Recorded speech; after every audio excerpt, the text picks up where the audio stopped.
Well, welcome back, everybody. I am in my new home. I am settled in for the most part. I'm not living out of boxes, and we are in our new home and enjoying it. And with that enjoyment comes a running trail that is right down the street from me. So I have gotten plenty of running and miles on my feet, but I have been trying some new shoes. The Hoka Clifton Edge was one of the first ones that I wanted to give a try this summer and figure out what was it all about. What's about this? And I know it's about this. But why did everybody want to try the new Hoka Clifton Edge?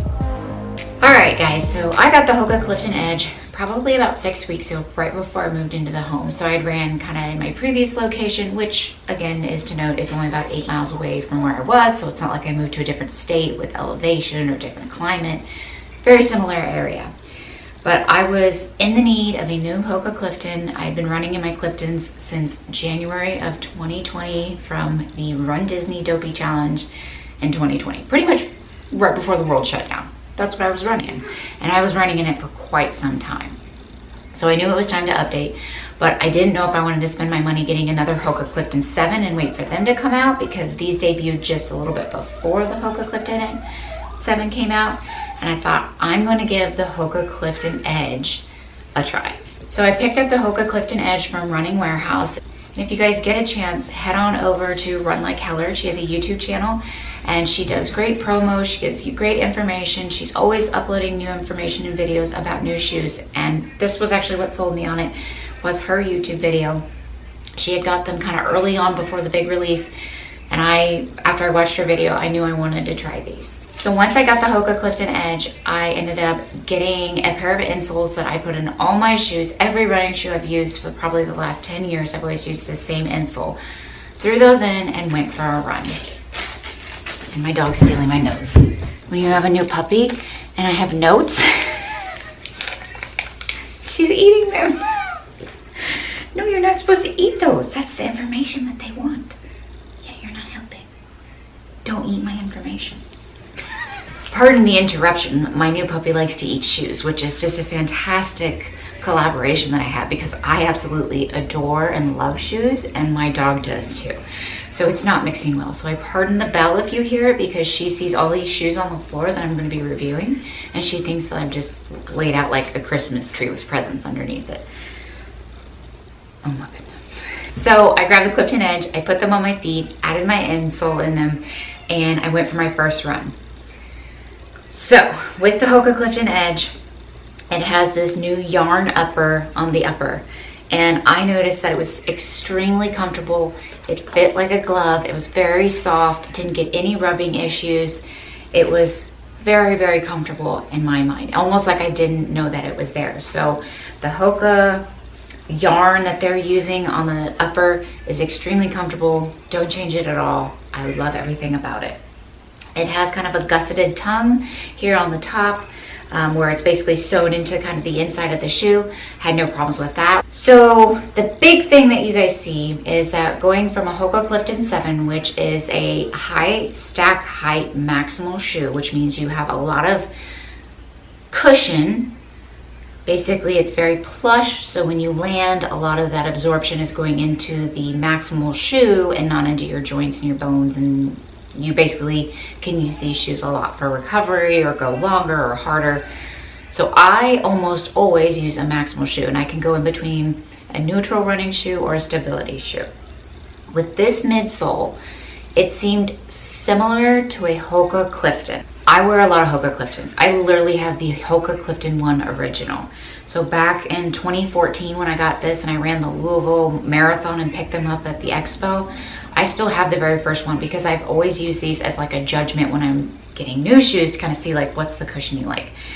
Even though the Hoka Clifton Edge is different, it has some similarities too. Midsole is stiffer. It is firmer, it is more responsive, but not so that you're running on a dense material that is not forgiving.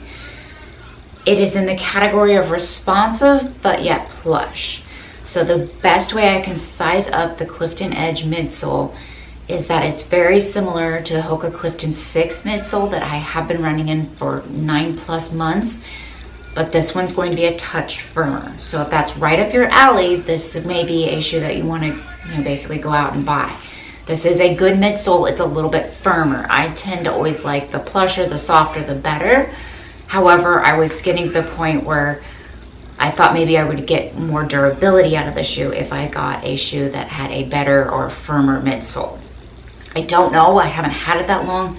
I've probably put about 40 miles on it, so I don't know about the durability. It does seem to be holding up fairly well, as you can see on the midsole. There isn't much wear on it. It's basically exactly where I would expect a shoe from Hoka to be, around 40 miles. So the big thing, the difference from, I have the Hoka Clifton 6s and 5s and 4s and 3s and 2s and 1s. The biggest difference that you're going to get from a Clifton Edge from a Clifton is the fact that, yes, the midsole is a little bit firmer, the upper is more updated, obviously 2014, 2020, but you have this protruding heel, and this heel is designed to help with kind of your gait and your landings. So it has an early stage meta rocker, and that early stage meta rocker again helps to kind of propel you to your forefoot, and then obviously making it easier to push off with your forefoot. But this heel helps with that, so it helps with the meta rocker, but it also helps when you're landing downhill. So when we land a lot of times going downhill, we tend to kind of heel strike. So this is like that extra added cushion or protection that you would need. This guy is way bigger than the Hoka Clifton. Like you can see, there's just a general heel counter in the back with just a pull tab from like a Hoka Clifton 1. The Clifton Edge has kind of more of a molded, and there's some memory foam almost on the inside of the heel cup, and that actually helps to hold the heel in. This did not bother me at all. When I first saw it, I thought this is gonna bother me like crazy. I never actually noticed. I did notice about the Hoka Clifton Edge that has been bothering me to a point that I almost sent it back, and this may be more subjective to just what I personally put in my shoes, which, like I said, I had an insole. I noticed I was getting some slipping in the heel. So I don't know if you guys have the Hoka Clifton Edge, or you've heard about it, or anybody else that's ran in it. Are you getting any slipping in the heel? Hoka Clifton Edge comes in at $159, which I think is honestly a little bit steep, because the Hoka Clifton 7 comes in around $130. I think honestly it's very similar. I don't think there's $30 of material in this heel and this thing here. I just don't see $30 of difference. I know it's kind of their new foam and it's a new design, and I'm sure there's a lot that went into marketing and the engineering of the shoe, but I don't see the difference. So if you're tight on money and you're thinking, man, I just need to get myself another pair of running shoes and I really like the Cliftons, I would say go with the Clifton 7 and save yourself the $30. In the Hoka Clifton Edge, you have a stack height of 25 millimeters in the forefoot and 30 millimeters in the heel. That is a 5 millimeter offset. The Hoka Clifton Edge comes in at just over 7 ounces, so it's an extremely lightweight shoe. That is one thing that is very nice about the Edge, is it seems lighter than a Hoka Clifton 7 or 6, so it is very, very comfortable and light on your foot. So in conclusion, my result with the Hoka Clifton Edge would be definitely to give it a try, but like I previously discussed, if you want to save yourself a little bit of money, you can definitely go for the Hoka Clifton 7 that's just came out recently and be just fine. If you really like to try new shoes, new technology, kind of the leading edge of running shoes, the Hoka Clifton Edge is the way to go. It's a very nice shoe. It's very comfortable. I look forward to running in it because it is kind of a different experience that you get. Weird people that like me that love shoes, love to try the new things that are on the market, and then deliver you guys the information on how it compares to the other 2 billion shoes that I have. I hope you guys like this review. Do not forget to comment down below. Do you guys have a Hoka Clifton Edge? Do you have the Hoka Clifton 7? How do you like them? How do they compare? Let me know down below. Do not forget to hit that like button and that subscribe button, and I will see you guys next week. I have more shoes. Have a good day, guys. Do you like the Hoka Clifton Edge? Or do you like the Hoka Clifton